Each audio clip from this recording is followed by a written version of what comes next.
ప్రార్థన చేసుకున్నాం. దేవుని వాక్యం విందాం. అందరూ తలలు ఉంచి ప్రార్థనలో ఏకీభవించండి. ప్రార్థన. జీవం గల మా తండ్రి, నీకు స్తోత్రం. నీ బిడ్డలు చేస్తున్న ప్రార్థన నీ సన్నిధి చేర్చుకొని నీ బిడ్డలు నీ వాక్యాన్ని వినడానికి ఇప్పుడు సిద్ధపడుచున్నప్పుడు వారితో చూటిగా చక్కగా వారికి అర్థమయ్యే రీతిగా మాట్లాడండి. లైవ్ వింటున్న కుటుంబాలను ఆశీర్వదించండి. ఈ యొక్క వాక్యం వింటున్న సంఘాన్ని దీవించండి. ఏ బిడ్డలు ఏ సమస్యలతో ఉన్నారో దయచేసి వారి వారి కుటుంబాల్లో నీ పరిశుద్ధాత్మ శక్తి నింపి ప్రతి బిడ్డను ముట్టి స్వస్థపరిచి క్షేమము, నెమ్మది, శాంతి, సమాధానం ఆ కుటుంబాలకు దయచేయమని, ఇదిగో ప్రభా ఈ వాక్యాన్ని వింటున్న ప్రతి వ్యక్తిని ఆశీర్వదించమని యేసు నామములో వినయంతో ప్రార్థిస్తున్నాము తండ్రి. ఆమేన్. దయచేసి దేవుని వాక్యం జాగ్రత్తగా విని ఆశీర్వదింపబడండి. బైబిల్ ఏం చెప్తుంది తెలుసా? ఈ మాటలు దొరికిన వారికి జీవం, సర్వ శరీరానికి ఆరోగ్యం వస్తుందని దేవుని వాక్యం మనకు నేర్పిస్తుంది.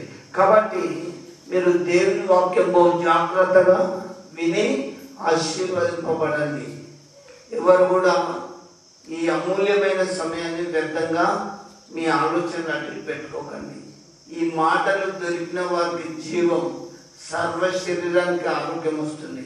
కాబట్టి జాగ్రత్తగా వినండి. యేసుప్రభు కూడా ఈ లోకంలో బోధించేటప్పుడు ఒక మాట చెప్పిండు, వినుటకు చెవులు గలవాడు వినుడుగాక. నిజంగా మనం మందు గోళీలు వేసుకుంటే కొద్దిసేపు రిలీఫ్ కావచ్చు రోగం, కానీ యేసుప్రభు మాటలు ఎవరికైతే అవి దొరుకుతాయో, ఎవరైతే ఆ వాక్యాన్ని అనుభవిస్తారో సర్వ శరీరానికి ఆరోగ్యం వస్తుంది. అందుకే వాక్య భాగంలోకి పోకముందు మీ అందరికీ నేను తెలియజేసేది ఏంటంటే, దేవుని మాటలు విని మీ హృదయం అనే పలక మీద వ్రాసుకోండి. కష్టకాలంలో, రోగంలో, బాధలో, శోధంలో, మరణంలో, దుఃఖంలో ఈ మాటలు మీకు ఆదరణ ఇస్తాయని ప్రభు వాక్యాన్ని బట్టి నేను మీకు జ్ఞాపకం చేస్తాను. కాబట్టి ఈరోజు నేను చెప్పే అంశం అందరూ గమనించండి. కుటుంబమా యేసుని సేవించుము. ఓ కుటుంబమా యేసుని సేవించుము. నేను మీ అందరికి జ్ఞాపకం చేస్తా, చాలా మంది క్రైస్తవ కుటుంబాలు అని పిలువబడతారు, కానీ యేసుని సేవించేవారు అతి తక్కువగా ఉంటారు. గుడికొచ్చే వాళ్ళు చాలా మంది ఉంటారు, వాక్యాన్ని పాటించని వాళ్ళు ఎక్కువ ఉంటారు. అందుకే నేను మీకు చెప్తున్నా, ఓ కుటుంబమా యేసుని సేవించుము. రాధిక ప్రార్థన చేసింది, ఏమని చేసింది? మేమును మా ఇంటి వారిని యెహోవాను సేవించదము. యెహోషువ గ్రంథం ఒకసారి తీసుకొని బైబిల్లో యెహోషువ ఏం చెప్తుందో చూడండి. 24వ అధ్యాయం 15వ వచనంలో క్లియర్గా రాయబడ్డది. యెహోషువ గ్రంథం 24వ అధ్యాయం 15వ వచనం పెద్ద బైబిల్లో ఉంటది. యెహోవాను సేవించుట మీ దృష్టికి కీడని తోచిన ఎడల మీరు ఎవరిని సేవించుదరో నది అద్దరిని మీ పితరుల సేవించిన దేవతలను సేవించుదరో, అమరేయుల దేశమున మీరు నివసించుచున్నారే వారి దేవతలను సేవించుదరో నేడు మీరు కోరుకొనుడి. మీరెవరిని సేవింప కోరినను నేనును నా ఇంటి వారును యెహోవాను సేవించదము అనెను. చూడండి, నేను నా ఇంటి వారు యెహోవాను సేవించదము, నేను నా ఇంటి వారు యేసును సేవిస్తాము అనే మీరు, యేసు ప్రభువును ప్రార్థించే బిడ్డలైన మీరు దేవుని సేవించాలి. సేవించడం అంటే ఆయన ఆజ్ఞలు, ఆయన కట్టడలు అవన్నీ ఖచ్చితంగా పాటించాలి. ఆపద మొక్కులు కాదు, రోగం కొరకు మొక్కులు మొక్కి తీర్పుగానే కాంకరించుకోవడం కాదు. నేను నా ఇంటి వారిని యెహోవాను సేవించడం అంటుండే ఎవరు? యెహోషువ భక్తుడు. మరి మీరు ఎవరిని సేవిస్తారు? ఓ కుటుంబమా దేవుని సేవించండి. ఎలా చెప్పే అంశం నేను మీకు ఓవరాల్గా చెప్తాను, మీ అందరికి వాక్యం బాగా తెలుసు. నయోమి ఉన్నది, నయోమి సొంతూరు బెత్లెహేం, యేసుప్రభు పుట్టిన ఊరే. అది యేసుప్రభు పుట్టిన బెత్లెహేం విడిచిపెట్టి మోయాబు దేశం పోతుంది. ఎవరు? నయోమి. మీరు కూడా వాక్యం చదువుతారు, కష్టము కరువు బాధలో రాగానే బైబిల్ పక్కకు పెట్టి వేరే తోమకు వెళ్తారు. నయోమి జీవితము ఒకసారి నేను మీకు జ్ఞాపకం చేస్తా. 2 కొడుకులు ఇచ్చిండు దేవుడు, భర్తను ఇచ్చిండు. వీళ్ళందరినీ తీసుకొని ఈ బెత్లెహేంలో కరువు వచ్చిందని మోయాబు దేశం పోతుంది. ఎందుకు? కరువు కదా, అక్కడ పోయి బాగా హాయిగా సంపాదించుకొని బ్రతకొచ్చాను. ఒక్కడే చెప్తున్నా, నువ్వు ఏ స్థితిలో నన్ను కానీ దేవుని సేవించు, ప్రభువును స్తుతించు, ప్రభువును ఆరాధించు, ప్రార్థించు. ఈమె దేవుని పూర్తిగా మర్చిపోయింది. 2 కొడుకులను చూసుకుంటానికి భర్తను చూసుకున్నాయి. మనం మోయాబు దేశం పోదాం, అక్కడ సంపాదించుకుందాం అని వెళ్ళిపోయింది. చూడండి కుటుంబమా, ఒకసారి దేవుని వాక్యాన్ని ఆలోచించు. నీ పనుల భారము యెహోవా మీద ఉంచుము, అప్పుడు నీ ఉద్దేశం సఫలమైతుంది. నువ్వు ఎక్కడన్నాడు? దేవునితో సావాసం సంబంధం అనుదినం ఉండాలి ప్రతి కుటుంబానికి. ఈమె దేవునితో సావాసం విడిచిపెట్టి ప్రార్థించలేక ఈమె ఎటుపోయింది తెలుసా? మోయాబు దేశం భర్తను తీసుకుని కొడుకులను తీసుకుని పోయింది. అక్కడికి పోగానే కొంతకాలానికి భర్త చనిపోయింది. ఆ దేశంలోనే భర్త చనిపోయింది. 2 కొడుకులకు ఆ దేశం పిల్లలనే పెళ్లి చేసింది. ఆ 2 కొడుకులు కూడా చచ్చిపోయింది. భర్త పోయిండు, 2 కొడుకులు పోయిండు. కుటుంబమా, దేవుని మర్చిపోతే శ్రమల పాలవుతుంది.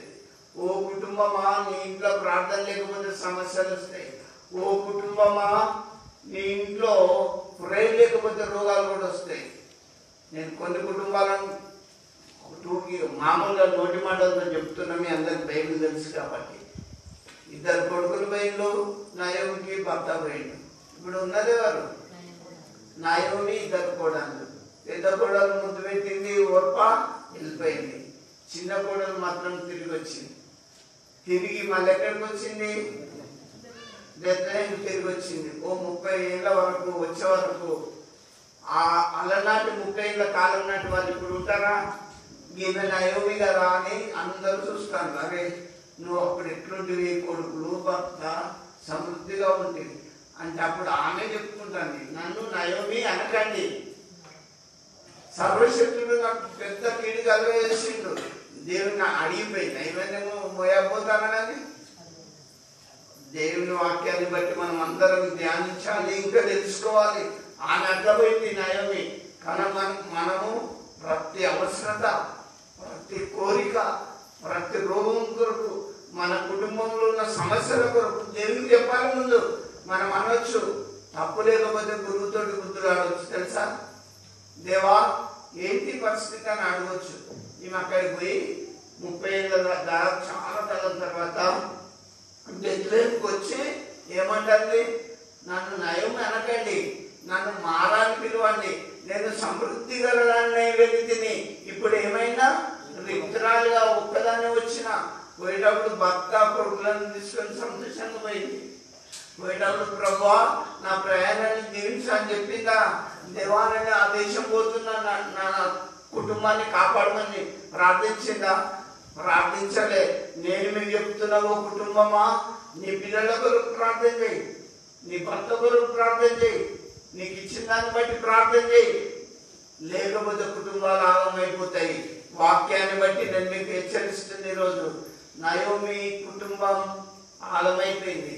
పిల్లలు పోయింది, భర్త పోయింది, విక్రాలుగా బెత్లెహేంకి వచ్చింది. ఏం చేస్తుంది? ఇప్పుడు పరిగెత్తుకునే పరిస్థితిలోకి వచ్చింది. మనం ఒకప్పుడు సమృద్ధిగా తిన్నాం, ఎప్పటికి తింటామనేది లేదు. ఒకప్పుడు పేదరికంలో ఉన్నాం, ఇప్పుడు మంచి స్థాయిలో ఉన్నామని ఆశ్రయించవలసింది కూడా లేదు. నేను మీకు ఒకటి జ్ఞాపకం చేస్తున్నా, దావీదు గొర్రెల కాసేటోడు రాజెట్లయిండు. విలువిద్యలు నేర్చుకున్న మోషే గొర్రెలను ఎట్లా కాసిండు. కుటుంబాలు ఎప్పటికీ ఒక స్థాయిలో ఉంటే ఒకే లెవెల్గా ఒకే రేంజ్లో వెళ్తాం, బతుకం అనుకోవద్దు. దుర్దినములు రాకముందే, సతిపది వదిలిపోకముందే నీ సృష్టికర్తను జ్ఞాపకం చేసుకో. స్మరణకు తెచ్చుకో అని ప్రసంగి గ్రంథంలో వ్రాయబడ్డది. నేను మీకు చెప్పే విషయాలు నా ప్రియమైన దేవుని బిడ్డలారా, మీ కుటుంబాలు దేవుణ్ణి సేవించండి.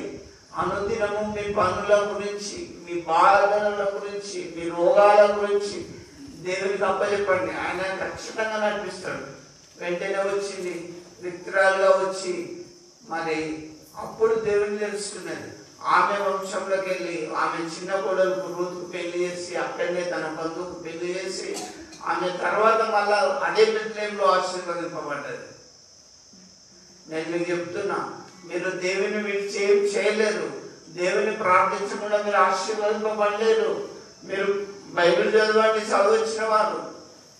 మీ కుటుంబము దేవుని తెలుసుకోవాలని ప్రభు వాక్యాన్ని బట్టి చెప్తున్నా. ఇంకో కుటుంబానికి నేను షార్ట్గా కొన్ని కుటుంబాల గురించి చెప్తున్నా. నేను చెప్పే అంశం, ఓ కుటుంబమా యేసుని సేవించుము. ఓ కుటుంబమా యేసుని సేవించండి. ఇప్పుడు మీరు ఆయనను సేవించకపోతే కష్టం. యెహోషువ ఏమంటాడు? నేను నా ఇంటి వారు యెహోవాను సేవించదు. మీరు ఎవరిని సేవిస్తున్నారు? ఒకసారి ఆలోచించుకో. ఇప్పటికైనా నీ మనసు మార్చి దేవుని తెలుసుకోమని నేను ప్రభు వాక్యాన్ని బట్టి చెప్తున్నా. ఇంకో కుటుంబం దగ్గరికి వెళ్దాం. అపొస్తలుల కార్యంలో మనం చూస్తే 5వ అధ్యాయం 1 నుంచి 11 వరకు అననీయ సఫీరాల గురించి రాయబడ్డది. ఈ అననీయ సఫీరాలు దేవుని మందిరానికి వచ్చే బిడ్డలే, దేవుని సేవించేవారే. కానీ వీళ్ళకు ఒక సమస్య వచ్చింది. ఈ కుటుంబానికి ఏం సమస్య తెలుసా? పొలమమ్ముడు పోతలేదు. కొంతమందికి పెళ్ళిళ్ళు రావు, కొంతమందికి ఉద్యోగాలు రావు, కొంతమందికి చదువు రాదు, కొంతమంది ఆర్థిక సమస్యలు ఉంటాయి. ఏ కుటుంబాన్ని తల్లి చూసినా ఏదో ఒక లోటు ఉంటుంది. ఎందుకు తెలుసా? దేవుడు లేని కుటుంబం అంతే, దేవుని ప్రార్థించని వాళ్ళు అంతే. నేను మీ అందరికి చాలా చెప్తా, యేసు దేవుడు ఎదలో ఉంటే ఎందుకు రాభయం? కొండలాంటి ఏ కష్టాలు వచ్చినా తొలగిపో క్షణం. వింటలా నీ గుండెలో నీ ఇంట్లో యేసు ప్రభు ఉంటే పీస్ఫుల్ ఉంటావు, సమాధానం ఉంటావు, శాంతితో ఉంటావు. ఏ తెగులుని గుడారమో సమీపించాలని చెప్తున్నా. అందుకే ప్రియ సంగమా, లైవ్ వింటున్న దేవుని బిడ్డారా, మీ కుటుంబంలో యేసును సేవించండి. ఇక్కడ అననీయ సఫీరాలు సేవించినట్టు బాగా యాక్టింగ్గా దేవాలయానికి వచ్చిండ్రు. అయ్యా నా పొలం అమ్ముడు పోతే నేను మొత్తం నీకు ఇస్తానని ఒప్పుకున్నారు. ఎవడు ఒప్పుకోమంటాడు? బైబిల్ ఏం చెప్తుంది తెలుసా? మన పెద్దలతో మొక్కుబడి చేసుకోవద్దు, చేసుకుంటే సచ్చినట్టు ఇయ్యాలి. వీటిల్లా చేసుకోకండి, చేసుకుంటే ఇయ్యాలి. ఇలా పొలం అమ్ముడు పోతే తెచ్చి కానుకలు వేస్తామని చెప్పిండ్రు. పొలం అమ్ముడు పోయింది. అమ్ముడు పోతున్న అననీయ సఫీరాలు ఇద్దరు ఈ కుటుంబంకు ఒక ఆశ కట్టింది. గింత డబ్బు ఇవ్వాలా సేవకు, దేవుని గింత పెట్టాలా, కొంత దాచుకుందామని ఇద్దరు కూడా పట్టుకున్నారు. భార్య పడతాం కదా. ఆ కుటుంబంలో చూడండి, గుడికొచ్చే బిడ్డలే. ఎవడు ఒప్పుకోమన్నాడు? చూడు, పొలం అమ్ముడు కొట్టిస్తామనుకున్నారు వాళ్ళే. అమ్ముడు పోయినాక ఇవ్వాలంటే మనిషి రాకుండా ఉండడం వాళ్ళకే వచ్చింది. అందుకే కుటుంబమా మొక్కుబడి చేసుకోకండి, చేసుకుంటే చెల్లించండి చర్చిల్లారు. నేను మీకు ఇక్కడ అననీయ సఫీరాల గురించి చెప్తున్నా. కొద్దిగా రాసుకున్నారు ఇద్దరు కలిసి, కుసలు ఆడుకొని కొద్దిగా తీసుకొని అపొస్తలుల దగ్గరికి, అప్పుడు ఆ పేతురు గారి దగ్గరికి వచ్చి చర్చిలో వస్తే అయ్యగారికి తెలుసారు, ఏం అననీయ ఇంతకే నాకు ఇదే వచ్చిందా తీసుకోమని అడిగింది. అంతే అయ్యగారు గదే వచ్చిందని చెప్పి అక్కడనే నువ్వు అబద్ధమని చెప్పి గద్దించగానే అదే దేవాలయంలో పడి ప్రాణం వదిలేదు. ఇది తెలియక సఫీరా గారు ఎందుకు అన్ని చదువుకొని మెల్లగా వచ్చేసింది. ఏమమ్మా అంతకే మేము లాంటి ఇద్దరు భార్యాభర్తలు ఒకే మాట మీద ఉన్నారు కదా, ఇంతకే మీరు పోయినంటే ఓ నీ పెనిమిటి మోసిన వారి పాదములు ఇక్కడే ఉన్నాయి, నిన్ను కూడా మోస్తారు అని చెప్పింది. అననీయ సఫీరాలు గుళ్ళే ఆశీర్వాదం పొందలే, శపింపబడి చనిపోయిండు. గుడిపోతే మెల్లె అవుతాయి అనుకుంటా. చాలా జాగ్రత్త. అన్ని బ్లెస్సింగ్స్ ఇచ్చి పంపుడు కాదు. దేవుని ఉగ్రత కూడా వస్తుంది. ఎందుకంటే కుటుంబమా, ఓ కుటుంబమా ఆలోచించు. అననీయ సఫీరాలని ఎత్తి చూపెడదన్న గుళ్ళకు వచ్చిన బిడ్డలు ఇద్దరు చచ్చిపోయిండు. వారు లేచి యవనస్తులు లేచి వారిని చుట్టి సమాధి చేసిండు. ఈ సంగతి వినిన వారందరికీ అప్పుడు భయం కలిగింది. ఇప్పుడు అయ్యగారు ఏమంటాడు, అయ్యగారు మెచ్చుకోవాలని ఏదో చేయాలని చేస్తే కాదు. దేవునికి భయపడు, దేవుని సేవించు, ఆయన ఆరాధించు. దేవుని సేవించి ప్రార్థించి ఆరాధించే బిడ్డలుగా మీరు ఎదగాలి. ఓ కుటుంబమా దేవుని సేవించు. వీళ్ళిద్దరు సేవించిండు. అననీయ సఫీరాలు డబ్బులు సేవించిండ్రు, డబ్బు మీద ఆశపడ్డారు. నేను మీకు ఏం చెప్తున్నా, నిజంగా దేవుని సేవించే వారు దేవునితో సహవాసం ఉండాలి.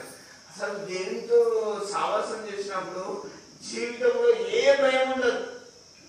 రోగమైనను, వస్త్రహీనతను, కరువైనను, ఆకలైనను, దప్పికైనను ఎప్పుడు ఉండదు జీవితంలో. ఎల్లప్పుడూ ఆనందమే. ఈ లోకంలో ఆనందమే, పరలోకంలో ఆనందమే. ఎవరికండి శ్రమ? దేవుని ప్రార్థన చేయడం వారికి ఎల్లప్పుడూ తాగడానికి అన్ని సమస్యలు వస్తాయి. ఎందుకంటే ఇంతగానో చెప్పాలి నేను మీకు చెప్తున్నా, దేవుని సేవించండి, దేవుని ప్రార్థించండి, దేవుని వాక్యాన్ని చదవండి. కుటుంబమా, ఇప్పుడు 2 కుటుంబాలు నాశనం అవుతున్నాయి. అననీయ సఫీరాలు అవుతా, నయం కుటుంబం మొత్తమే పోయిందా? వీళ్ళు సేవించినట్టు నటన చేసిండ్రు. చాలా మంది గుడికొస్తారు, వాక్యానుసారంగా బ్రతకారు. చాలా మంది చర్చకొస్తారు, ప్రార్థన చేయరు. నేను మీకేం చెప్తున్నానంటే దేవుని ఆరాధించే బిడ్డలుగా ఉండాలి, దేవుని సేవించే బిడ్డలుగా దయచేసి మీరు ఉండాలని ప్రభు వాక్యాన్ని బట్టి నేను మీకు జ్ఞాపకం చేస్తున్నాను. ఇంకోటి చెప్తా, నేను మీకు ఇంకోటి జ్ఞాపకం చేస్తున్నా. ప్రియ దేవుని బిడ్డలారా ఆలోచించండి. ఒక రాజ కుటుంబం, ఇప్పుడు ఇంకో కుటుంబాలను తీసుకుపోతున్నా. 2 కుటుంబాలను చూపించిన మత్తయి సువార్త 27వ అధ్యాయంలో 11 నుంచి 24 వరకు పిలాతు కుటుంబం ఉంటుంది. పిలాతు రెఫరెన్స్ చెప్పిన రాసి పెట్టుకోండి. పిలాతు కుటుంబం, ఈ కుటుంబంలో ఒక విషయం జరుగుతుంది. ఏంటంటే యేసు ప్రభువును సిలువ వేయాలని అందరూ కేకలు వేస్తుంటారు. ఆయన భార్య చాలా నీతిమంతురాలు, పిలాతు రాజు భార్య. ఆమె పోయి రాత్రి కళలో నేను ఆ దైవజనం గురించి నాకు కలబడ్డది, నువ్వు మాత్రం పూసుకోకు అని చెప్పి హెచ్చరించి సిల్వ వేయకుండా నువ్వు ఆయనను సిల్వకు అప్పగించకని చెప్తుంది పిలాతు రాజు భార్య. ఆ కుటుంబము బైబిల్ గ్రంథంలో లిఖింపబడ్డది. ఆ దైవజనుడికి ఏ శిక్ష వేయకు, రాత్రి కళ్ళలో నేను మిక్కిలి బాధపడ్డా ఆయన గురించి అని చెప్పి భర్తకు మరి తప్పు చేయకని చెప్తారు. ఈ రోజులలో భార్య భర్తలు కుటుంబం అంటే అండర్స్టాండింగ్, భార్య మాట వినాలి, భర్త మాట అండర్స్టాండింగ్ విని మీరు ఆశీర్వదింపబడాలి. వెంటనే పిలాతు రాజు ఏం చేసింది తెలుసా? నేను మాత్రము ఆ నీతి మంత్రుని జోలికి వెళ్ళాలని చెప్పి చేతులు కట్టుకోవాలని ఇష్టం ఏమన్నా చేసుకో నాకు తెలియదు. ఆయన ఏ దోషం నాకు కనబడలేదు, నేను ఎట్లా చెప్తా మీ ఇష్టం అని చెప్పి ఆయన చేతులు కట్టుకొని చేసి వెళ్ళిపోయింది. సిల్వకు అప్పచెప్పలేదు పిలాతు రాజు యేసు ప్రభువు. ఎందుకు? భార్య మాట విన్నాడు, విని యేసు ప్రభువును అప్పచెప్పలేదు. ఏమైనా దేవుని పిల్లారా, గుడికి రాని దేవుని తెలుసుకొని ఈమె ప్రభు శిక్ష వేయకుండా తప్పించింది.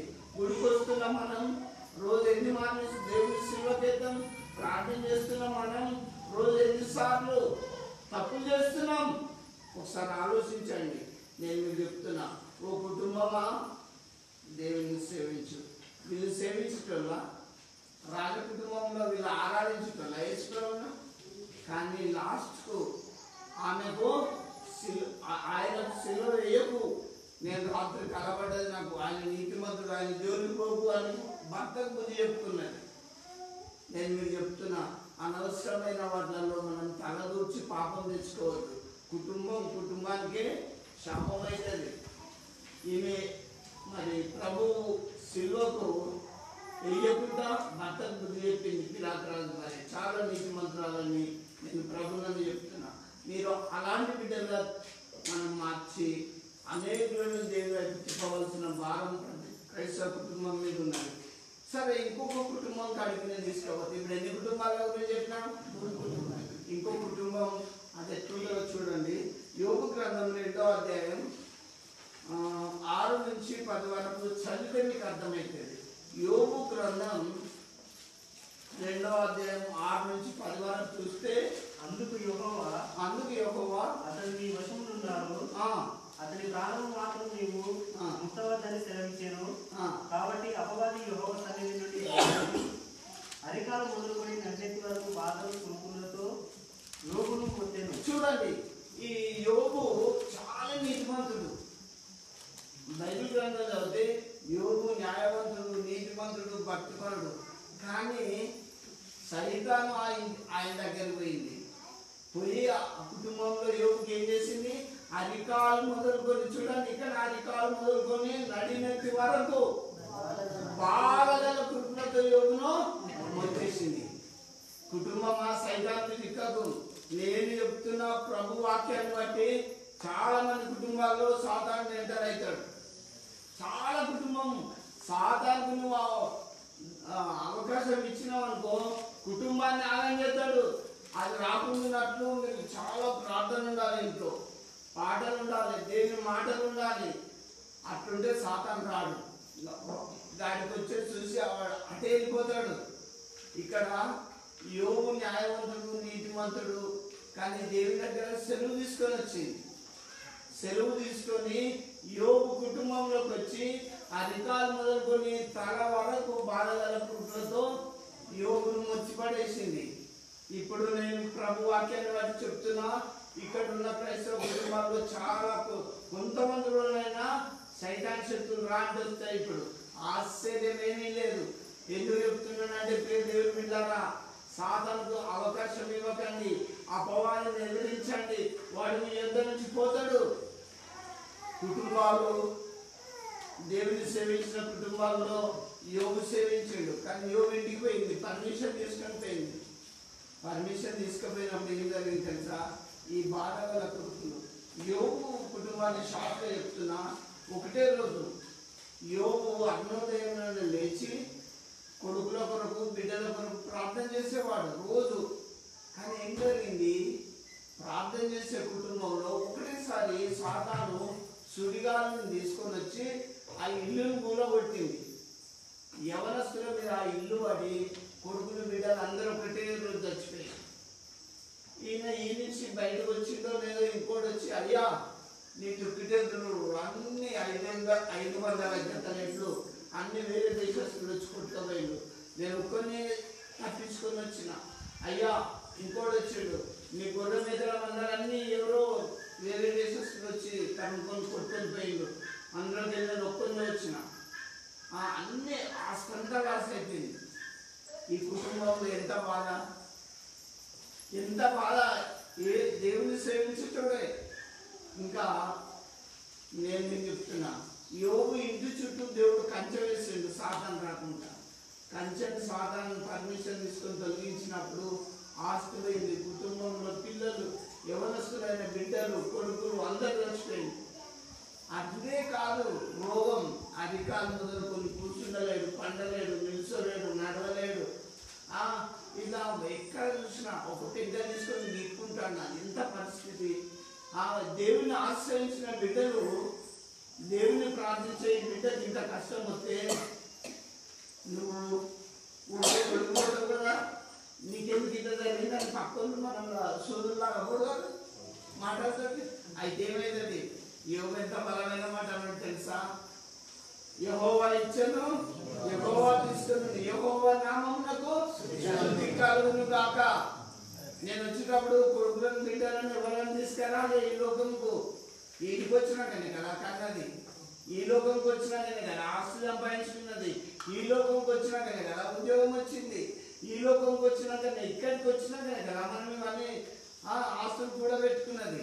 కానీ ఆయన బలమైన మాట అంటాడు, యెహోవా ఇచ్చెను, యెహోవా తీసుకొని, దేవుని నామానికి స్తుతి కలుగును గాక. అంటే ఈ సైతాన్ని లోపలతో నీ భార్య లోపల దూరి ఏం చెప్తుంది తెలుసా? ఛీ దేవుని దూషించి మరణంగా. దేవుని దూషించాలంటే ఎందుకు కావాలంట. ఈ రోజు కదా కొంతమంది భార్యలు ఏం చెప్తారు, భర్తలను నువ్వు లావుపో అంటారు. వాళ్ళ దయ్యంగా ఆయన గుర్తు పెట్టుకుంటారు.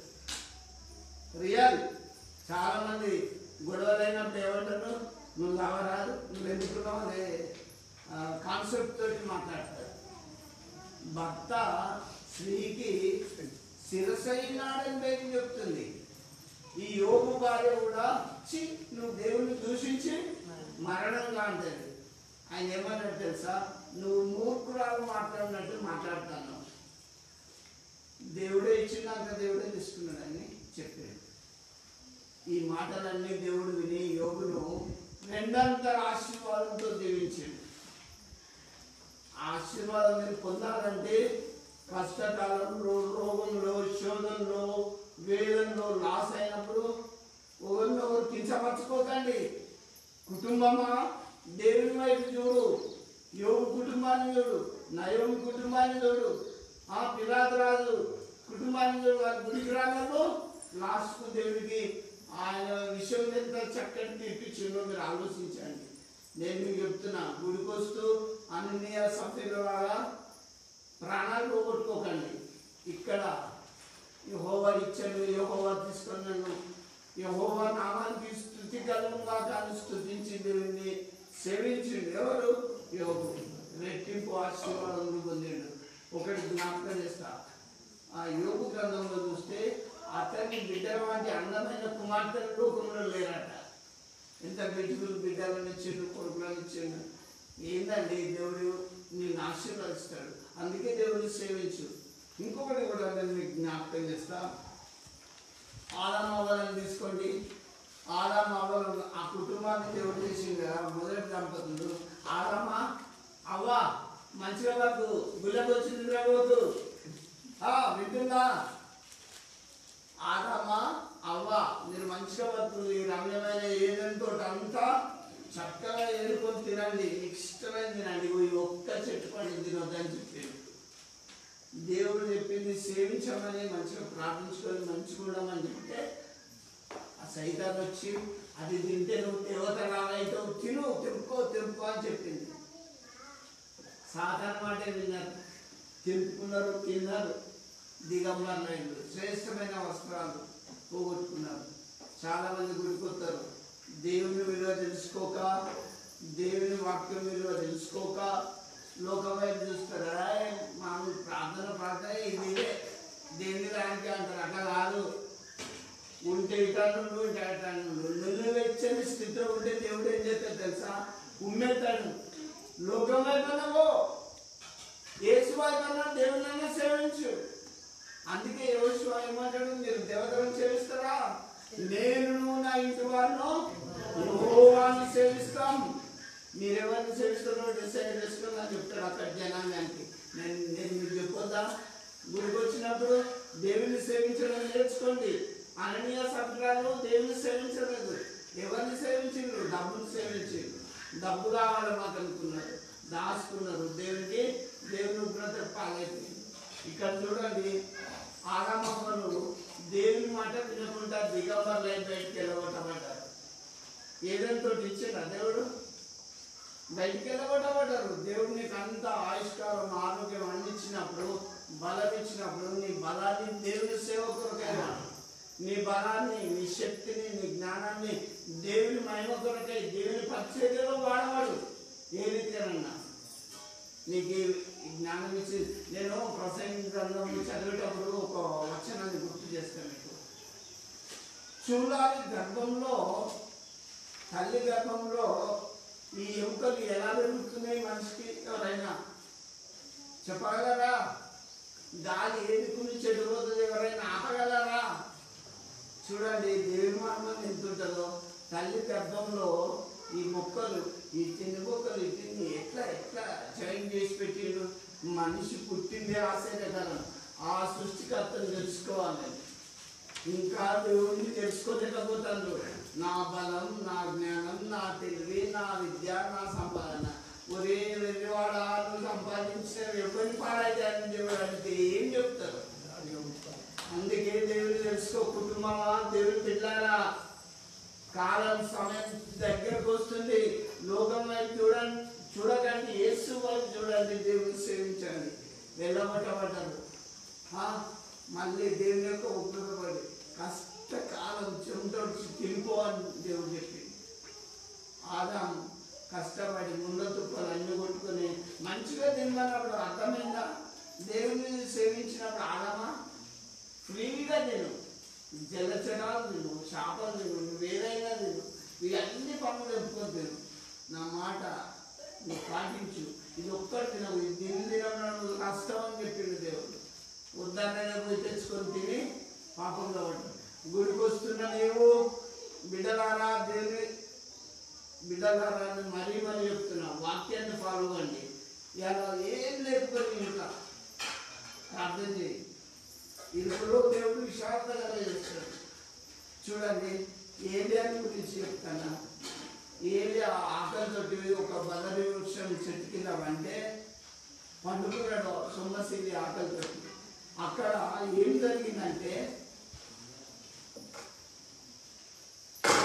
జరిగిందంటే ఆయన తలకాడ కాల్చబడిన అప్పములు, రొట్టెలు నీళ్ళగుంటున్నది. పడుకున్నప్పుడు ఏం లేదు. దేవుడు ఆశ్చర్యకరుడు. క్రైస్తవ బిడ్డలు ఎప్పుడు కూడా దిగజారిపోదు. రోగం రాని, మరణం రాని, కష్టం రాని, కన్నీరు రాని, డాక్టర్లు బ్రతకరాని, దేవునికి సమస్తము సాధ్యమని చెప్తున్నా. మీరు దేవుని సేవించే బిడ్డలైతే దేవుడు నీకు ఇరుకులో విశాలత కలుగజేస్తాడు. ఇంకొకటి ఎంత ధైర్యం ఉందో తెలుసా? 6 లక్షల జనాంగాన్ని ఎర్ర సముద్రం మధ్యలోకి వెళ్ళి దేవుడు నడిపించిండు. ఈ జీవితంలో ఇది లేదు, నాకు అది లేదు, ఈ కొరత ఆ కొరత ఎందుకు, ఏమి లేదు. దేవుని నువ్వు ఆరాధించి సేవిస్తే సముద్రంలో కూడా త్రోవను కలగజేసేవాడు దేవుడు. ఆయన నీకు తోడు ఉంటాడు. అందుకే దేవుని బిడ్డలారా, దయచేసి మీరు యెహోవాను సేవించండి. వింటుందా? ఎప్పుడు కూడా మర్చిపోకండి. ఇంకొకటి కూడా నేను మీకు జ్ఞాపకం చేస్తాను. ఏ రోజు రాజు కుటుంబాన్ని జ్ఞాపకం చేస్తాను. ఏ రోజు రాజు కదా, దేవుని మాటలు వింటారా? నా మాటలు ఇతరులకు ఎన్ని మాటలే అనిపిస్తాయి. నేను అనుభవించి చెప్తున్నా. ఏ రోజు ఏం చేసిందంటే జన్మదినం గ్రాండ్గా చేసిండు. బిడ్డకు దేవుని విషయాలు చెప్పలే. ఏమన్నా తెలుసా? బిడ్డ చక్కగా డ్యాన్స్ చేసింది. మీరు కూడా బర్త్డే అప్పుడు మీ పిల్లలకు బట్టలు తెస్తారు, ఓకే, సంతోషమే. కానీ ఏ రోజు రాజు కూడా తన జన్మదిన మందు బిడ్డ చక్కగా డ్యాన్స్ నేర్పించిండు, పిచ్చి డ్యాన్స్ నేర్పించిండు. అంతేకాదు ఇంకేం చెప్పిండు తెలుసా? నా రాజ్యంలో నువ్వు చక్కగా నాట్యం చేసావు కదా బిడ్డ, నీకేం కావాలో నా రాజ్యంలో సగం మట్టు కోరుకోమన్నాడు. కోరికలు ఎట్లుంటాయా? ఆ చిన్న పిల్లలకు ఏం తెలియక మమ్మీ డాడీ ఏదన్నా కోరుకోమన్నాడు. ఏం కోరుకోండి? ఆ కుటుంబంలో బిడ్డకు ఒక ఫ్రీడమ్ ఇచ్చిండు. ఏది కోరుకుంటూ కోరుకో బిడ్డ, నా రాజ్యంలో సగమైన ఇస్తానన్నాడు. ఇప్పుడు బర్త్డేకు అనేక మంది ప్రముఖులు వచ్చిండ్రు. వాళ్ళ ముందు ఒక మాట చెప్పింది, ఏదైతే అందిస్తానన్నాడు. ఆ చిన్న పిల్లకి ఏం తెలుసు? 500 నోటు ఇస్తేనే ఆ అమ్మాయి ఏం చేస్తుందో కూడా అర్థం కాదు. అవునా? తండ్రి ఒక 500 నోటు చేరు కొనుక్కోపో అంటే ఏం కొనుక్కుంటారు? ఇది కూడా రాజే కానీ జ్ఞానం లేదు. నా రాజ్యంలో సగం మట్టుకు ఏదైనా ఇస్తా అంటే ఈ చిన్నపిల్ల పోయి మమ్మీని అడిగింది, ఆ కుటుంబంలో తల్లిని అడిగింది, అమ్మ నేను ఏం కోరుకోవాలా డాడీ ఏదైనా ఇస్తానంటే తల్లి ఏం నేర్పింది తెలుసా? శిరసాలలో ఉన్న ఆ యోగాంతాల కొట్టి పల్లెంలో పెట్టి ఇప్పుడే ఇవన్నీ నేర్పింది. మంచి నేర్పిందా తల్లి పిల్లలకు? మీరు కూడా బాలుడు నడవలసిన త్రోవని నేర్పాలి. వాడు పెద్దవాడైనప్పుడు దాని నుంచి తొలగిపోడు. పిల్లలకు మరి మంచి క్రమశిక్షణలో, భక్తిలో, భయంలో అన్నింటిలో పెంచితే వాళ్ళు ప్రయోజకులు అవుతారు. ఈ రాజు కుటుంబంలో ఈ కుటుంబము దేవుని ఎరగని కుటుంబం. లోకానుసారంగా ఎదురు తిను తాగునికి ఏం కావాలో కోరుకో అన్నది. లాస్ట్ బిడ్డ దైవజనుడి తల ముంచవ తల కొట్టి నాకు కావాలని తండ్రి దగ్గరకు సందర్భంగా చెప్తే లోపల బాధపడ్డాడు రాజు. అబ్బా కోరుకోమంటాడు, మళ్ళీ బాధపడతాడు. దేవుని వాక్యం గుడికి వస్తావు, వింటావు, తర్వాత పాటించవు. ఎందుకు? నేను మీకు చెప్తున్నా, రేపు దేవుని బిడ్డారా, వెంటనే బట్టలు పిలిచి సెరసాల్లో ఉన్న యోహాంతాల కొట్టి పళ్ళలో పెట్టి ఆ చిన్నదానికి ఇచ్చింది. ఇప్పుడు చిన్నది ఏం చెప్తుంది? గోళీలు అంటారు. ఆ తలకాయతోటి ఏం చేసుకుంటారు? ఆ తలకాయలు తీసుకుపోయి మమ్మీ ఇగో ఈ తల తెచ్చిన అని చెప్పి ఇస్తుంది. తల్లి ఏం చేసుకున్నది? పిల్లలు తీసుకున్నది. ఆ కుటుంబం ఎంత వ్యర్థమైన కోరికలు కోరిందో మీరు ఒకసారి చూడండి. వ్యర్థమైన ఆలోచనలు తలంపులతో దయచేసి కుటుంబంలో పిల్లలను పెంచకండి. ప్రభు యొక్క శిక్షలోను బోధనలోను మంచి జ్ఞానంతోనూ వాళ్ళని పెంచండి. ఎందుకంటే ఇప్పుడు పిల్లలు చెడిపోతారు. ఇక ఆ పిల్ల తలకాయలు తీసుకొని ఏం చేస్తుంది? శిష్యులు వచ్చి యోహాను బాడీని తీసుకుపోయి సమాధి చేసింది. నేను మీకు చెప్తున్నా, ప్రియ కుటుంబమా, దేవుని సేవించు. నా రాజ్యకు దారి చూపించిండు. ఏ రోజు రాజే చంపడానికి ఆమె ఎత్తువ చూపించింది. నేను మీకు ఎందుకు చెప్తున్నానంటే, మీ పిల్లలను క్రమశిక్షణగా పెంచండి, లేకపోతే కుటుంబమా కష్టమవుతుంది. యేసుప్రభుని చూడండి, చిన్నప్పటి నుంచే మరియా మార్తలు, యోసేపు, మరియా యేసుప్రభును ఏటేటా యెరూషలేము దేవాలయానికి తీసుకుపోయేది. వ్రాయబడ్డది. ఏటేటా ఆ కుటుంబం ఏం చేసింది? యేసుప్రభును దేవాలయం తీసుకుపోయింది. మనము 21 అని ఇంటికాడ చెప్తాం, కానీ యేసుప్రభుని 8వ రోజుకే దేవాలయానికి తీసుకొచ్చింది. అవునా? తీసుకొచ్చి మరి అక్కడ ప్రార్థించి అక్కడ పేరు పెట్టి చక్కగా చేసింది. నేను మీకు చెప్తున్నా, పిల్లలను దేవుని మందిరానికి నడిపించడంలో యోసేపు మరియలు చాలా ప్రాముఖ్యత వహించారు. అందుకే 12 ఏళ్ళ ఏడప్పుడు శాస్త్రులతోటే డిస్కస్ చేసిండు యేసుప్రభు దేవుని వాక్యాన్ని. మీరు అట్లా చేస్తారు, ఇదేతాన్ని వాక్యాన్ని బట్టి లేఖనాలను బట్టి మాట్లాడాడు. దేవుని బిడ్డారా, ప్రభు యొక్క బోధలో శిక్షలో పిల్లలను పెంచండి. మీరు అప్పుడు మంచి కుటుంబంగా ఆదర్శంగా ఉంటారు. ఇప్పుడు ఎన్ని కుటుంబాల గురించి చెప్పినా, నయోమి కుటుంబం గురించి చెప్పిన, ఇంకా అన్నయ్య సభ్యురాలు, ఇంకా పిలాతు కుటుంబం, ఇంకా యోబు కుటుంబం, ఇంకా హేరోదు కుటుంబం. బిడ్డలు చక్కగా పెంచారు, డాన్స్ చూపించింది. మీ పిల్లలు డాన్స్ చేస్తే మీకు సంతోషమే కావచ్చు, కానీ క్రీస్తు భయం ఉండాలి, దేవుని వాక్యంతో నింపబడాలి. ఇంకో కుటుంబం చెప్పి నేను ముగిస్తా. ఆరమ్మ వారి గురించి చెప్పలేదా? మరి ఎవరు చెప్పలేంటి? వీళ్ళేనా? మీరు ఫిక్స్ అయిపోవాలి. అన్ని దేవుడు ఇస్తాడు, అన్ని ఇస్తాడు సమృద్ధిగా. ఇచ్చినప్పుడు సమృద్ధిగా దేవుడిని స్తుతించే బిడ్డలుగా మీరు ఉండాలి. లేదు ఏ లేకుండా చెప్పినా, ఏం లేకపోయినా చెట్టు కింద పడినాడు, దేవుడు అక్కడిని అద్భుతంగా అప్పాలు రొట్టెలు నీళ్ళు ఇవ్వలేదా? ఎందుకు? దేవుని పిల్లరా, దిగులు పడదు. దేవుని వైపు ఆయన సేవిస్తూ జీవిత యాత్రలో సాగిపోదాం. నేను సాగేదా యేసునితో నా జీవిత కాలమంతా, నేను సాగేదా యేసునితో నా జీవిత కాలమంతా, యేసుతో గడిపేదా, యేసుతో గడిపేదా, యేసుతో గడిపేదా, యేసుతో గడిపేదా, పరమును చేరగానే వెళ్ళేదా, పరమును చేరగానే వెళ్ళేదా, హానోకు వలె సాగేదా, నే సాగేదా యేసునితో నా జీవిత కాలమంతా. చాలు, మనం ప్రభుత్వ జీవిత యాత్రలో సాగిపోవాలి. కుటుంబమా, యేసుని సేవించే బిడ్డలంగా మనం ఉండాలి. ఇంకొకటి నేను చెప్తా, ఏంటి షార్ట్గా చెప్పేస్తా. అన్న ఎల్కానా వాళ్ళు దేవుని సేవించిన బిడ్డలు. అన్న దేవుని మందిరానికి వచ్చే బిడ్డే కానీ ఆమెకు సంతానం లేదు.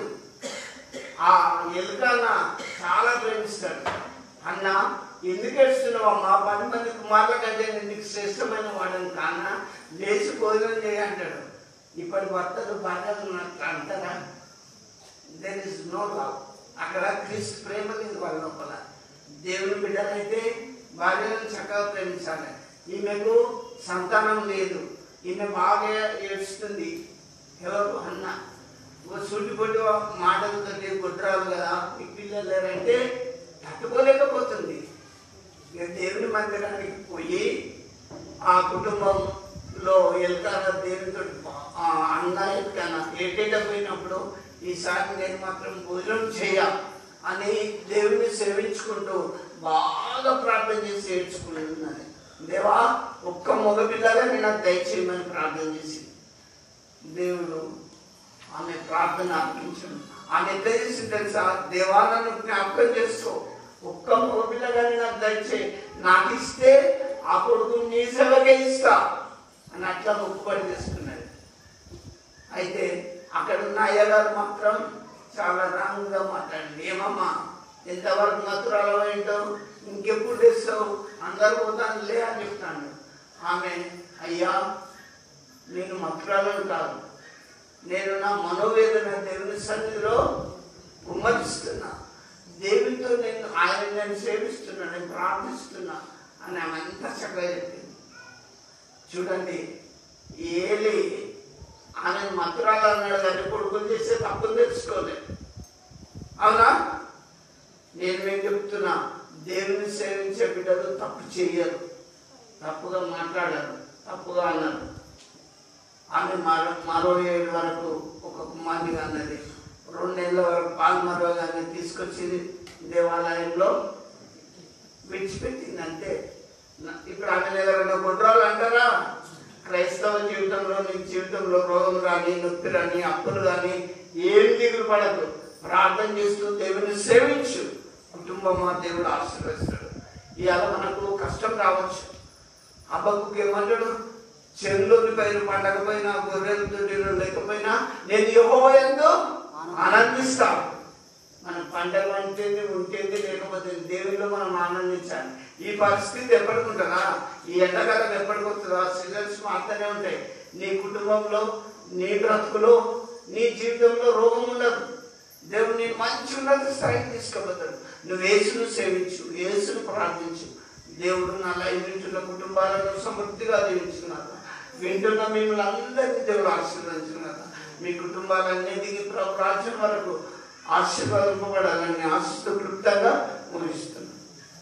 దేవుడి వాక్య భాగంలో నేను వినికిడిలో ఆశీర్వదించును గాక. ఆమేన్. ప్రార్థన చేసుకున్నాం. మమ్మల్ని మిక్కిలుగా ప్రేమిస్తున్న తండ్రి, నీకు స్తోత్రం. ఇంతవరకు మీ బిడ్డలతో మీరు సూటిగా చక్కగా మాట్లాడారు. మేము నయమిలాగా ఉండదు, మేము నిన్ను సేవించే బిడ్డలుగా ఉండాలి. మేము అననీయ సభ్యులా ఉండదు ప్రభా, నిన్ను ఆరాధించే బిడ్డలుగా మేము ఉండాలి. మేము సంపూర్తిగా మా హృదయాలను మీకు ఇచ్చే బిడ్డలుగా ఉండాలి. అవును ప్రభా, ఇలాంటి కుటుంబం లాగా ఏదైతే మీ సేవకు ఆటంకంగా ఉంటే దేవా, మీకు విరుద్ధంగా ఎవరైనా చేస్తే ఆ కుట్రలను మేము కూల్చివేసే బిడ్డలుగా శక్తిని మా కుటుంబాలకు దయచేయండి. ఊడు వచ్చిన బిడ్డలను, నెరవేర్చిన బిడ్డలను ఆశీర్వదించండి. ఇదిగో మీరు మాకు ఇచ్చిన దాన్ని బట్టి మీ కృతజ్ఞతలు చెల్లిస్తూ యేసు నామములో ఎంతో ప్రార్థిస్తున్నాము తండ్రి. ఆమేన్, ఆమేన్.